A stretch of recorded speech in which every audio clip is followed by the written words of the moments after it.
done so, including within our press corps. Our team has worked to be responsive and incorporate changes in real time. When it became clear that not enough New Yorkers knew of the warming spaces available to them, we added clear and comprehensive signage so that resources were easier to access.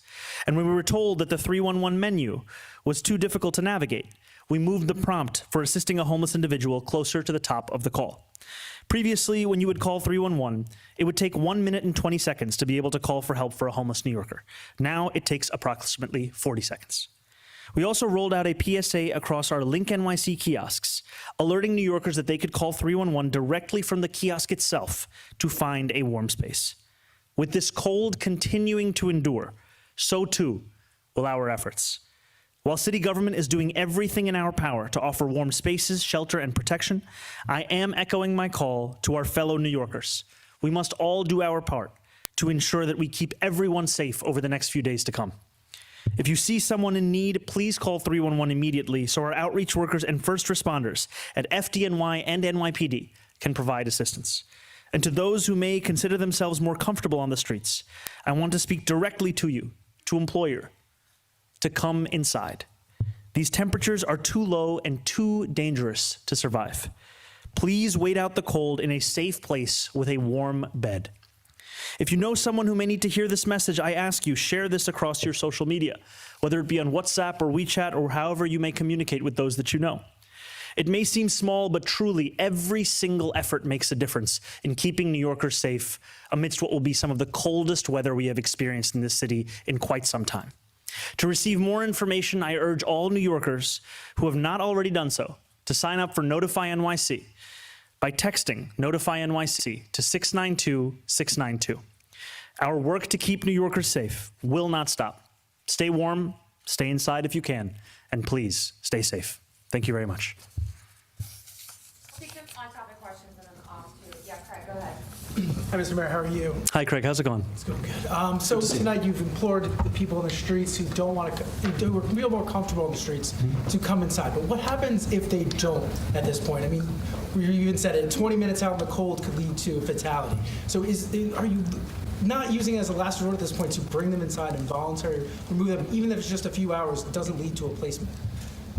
So involuntary transport Mayor continues to be Mamdani used in sharing the there same that the upcoming cold spell that we're going to be experiencing this weekend, describing it as lethal conditions and employing New Yorkers, and sometimes those that particularly comes that are from an homeless, assessment that a to New Yorker find is not shelter. The city adequately now clothed given the expanding weather that shelters, they are living new through. hotel And that units is going to being continue to available, be part of warming the assessments centers, that outreach- and also warming vehicles. You know, it's so heartbreaking when you see people on the streets, especially in this deep, deep cold. The mayor says you can call 311 and they will be responsive and they will hopefully get these people to warm shelters. The ideas of the hotel shelter units is really a good idea. That's something they're expanding. Well, so many people that are in this system report that they don't feel safe in some of the shelters, which is why they stay on the streets. So one way to hopefully resolve that issue, it is we should note that so far 17 New Yorkers have died since we've been in this pattern of cold weather, and the mayor and the administration and the city doing all that it can to prevent any more deaths. Our coverage of the upcoming cold weather and also the news of the day will begin at the top of the hour. Thank you for joining us here for the special coverage. I'm Christine Johnson. I'm Dick Brennan. We'll see you at 5. This has been a First Alert Weather Special Report.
Your day today freezing. I know that's not pleasing, and I know it's colder than it should be.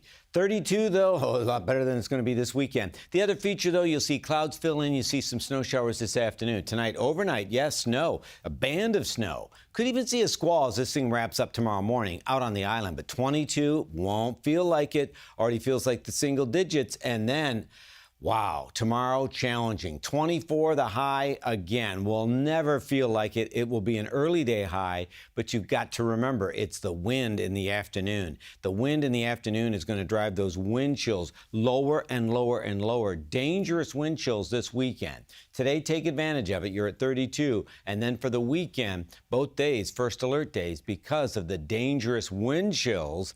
And then we do warm up next week. Could see a little rain, snow mix next Wednesday, but boy, 35 will feel great.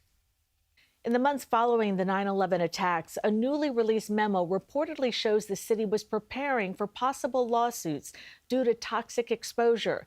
Officials claim the air was safe, but now we know it was not. Alice Gaynor reports. The nonprofit 9/11 Health Watch says it recently obtained the so-called Harding memo, addressed to then-Deputy Mayor Robert Harding, reportedly sent in the month following the 9/11 terrorist attacks. The subject line, legislative